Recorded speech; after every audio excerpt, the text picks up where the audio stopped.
Hi Taurus! Welcome po sa ating channel at ito ay inyong daily gabay tarot reading for February 20, 2025. Please be reminded kung naka-resonate kayo, comment down. Kung hindi kayo naka-resonate, ibigay niyo po sa iba kasi channel reading po ito. This is for you Taurus ngayong February 20, 2025.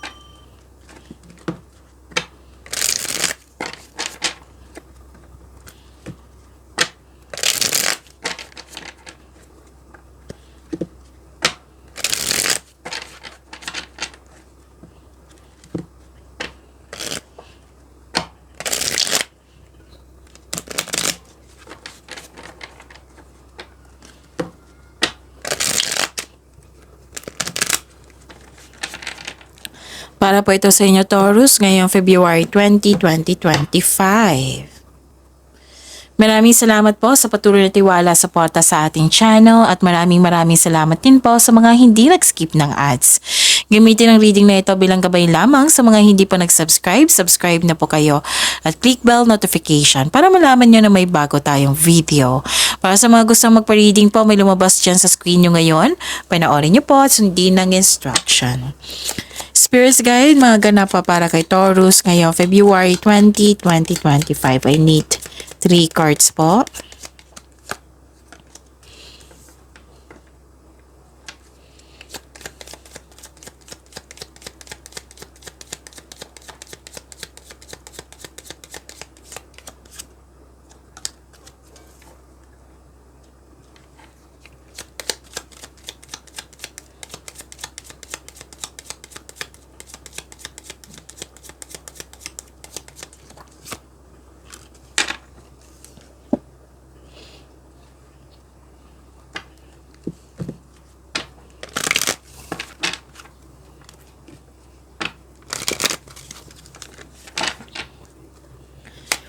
Spirits Guide, mga mensahe pa para kay Taurus ngayong February 20, 2025. I need 2 cards po.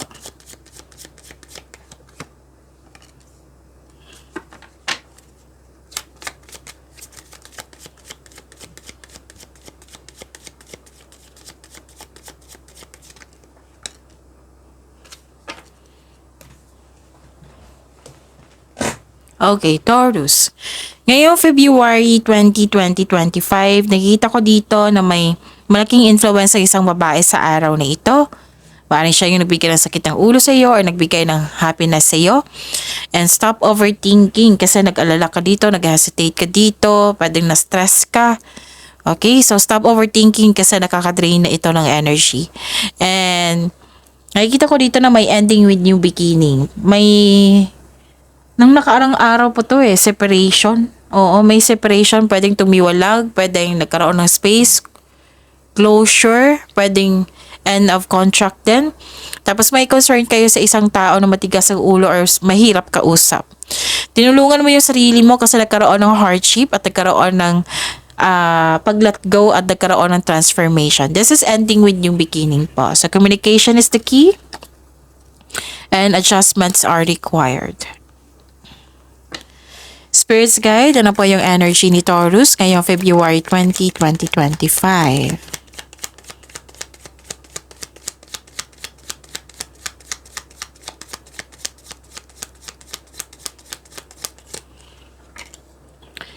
And the clarification of this card po.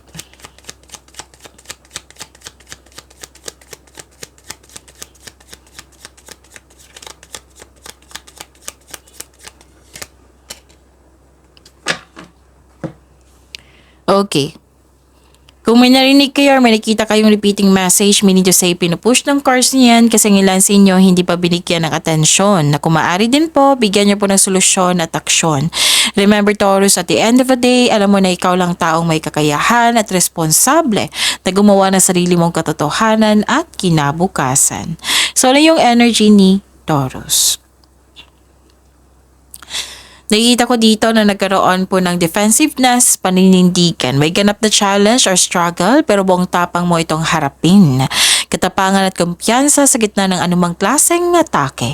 May ganap na pinagtanggol mo yung kaibigan mo o miyembro ng pamilya laban sa iba.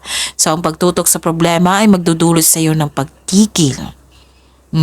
Challenges may arise pero temporary lang po ito. Sabi po ng card. Okay.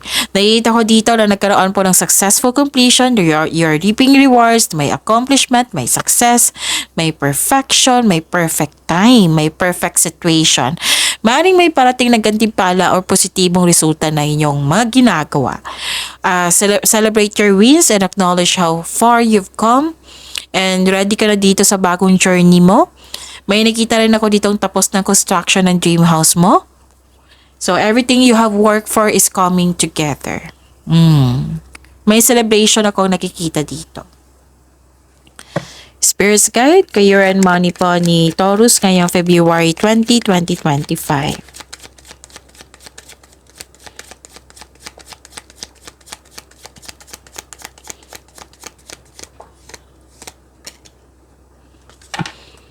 And a clarification of this card po, kunin ko na. Itong unang nakita niya po. Taurus. Okay, sa career and money niyo po. Nakita ko dito na nagkaroon po ng delayed abundance. May dumating na opportunity na hindi mo napansin. Hindi mo ito nakita dahil you are trying too hard or nakafocus ka sa isang opportunity. So, sabi ng card nyo dito, the universe asking you to loosen grip. Mag-relax kayo, mag-reconnect ka sa inyong intuition at mag-ask ka ng divine assistance.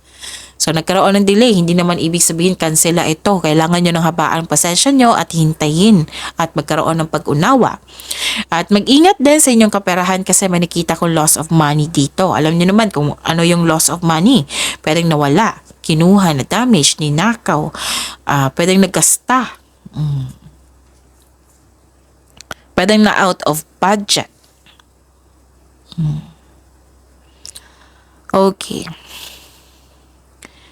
Nakikita ko rin dito na nagkaroon po ng so this is silver linings na move forward na kayo. Okay na. Nag-move forward na kayo. So this is a hope sign. Naka-move on ka na sa lahat ng unos na nagdaan at tanggap mo na ang mga nangyari. Pinatawad mo yung sarili mo at yung sitwasyon, yung kung tao ito, diyan pinatawad mo na. So, nagkaroon ng healing and growth. Spirit's Guide,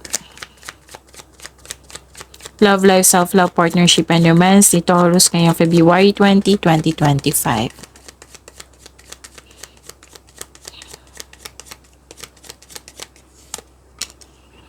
And the clarification of this card po.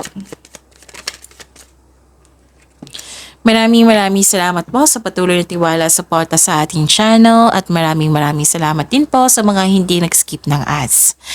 Nakikita ko dito may parating na partner na mabilis at posibleng bata pa sa iyo or youthful pa ang attitudes para sa mga single dyan. Para sa mga marelasyon, sa buhay mag-asawa, excited kayo sa coming months nyo, anniversary nyo para i-celebrate. Inaalala nyo yung dating ugali nyo na kayo pa ay bago pa, na-appreciate nyo po yung transformation nyo kasi marami na kayong natutunan. At nakikita ko dito na nagkaroon po ng okay. So, pay attention kasi may concern ka dito sa isang utang na hindi nagbayad or nagsisave kayo ng money ngayon para pang bayad sa bills or utang. Pwedeng may concern kayo sa hindi nagbigay ng halaga. Parang may nakita ko ditong concern po sa bawat bigay may kapalit. So, pay attention. Yun. Ano pa? Communication is the key. Communication is the key. Itong overthinking na ito, kailangan din niya nang i-express mo itong nararamdaman mo eh. Kung pwede, may kausap ka or mahilig kayo sa journal, then go ahead. Kasi lilipat mo yung nasa isip mo sa pahina ng journal at masuri mo kung ano yung pulot dulo kung bakit ka nag-overthink. Para mabigyan mo siya ng clarity or solution. So, don't worry kasi nakita ko naman dito na ma-overcome nyo kasi may willingness dito to move forward. May willingness dito na magkaroon ng changes. Yan. So, yun. I think nasabi ko na lahat. Taurus, see you tomorrow. Please like, subscribe, and click the button for notification para updated po kayo sa daily tarot reading natin. Maraming salamat po.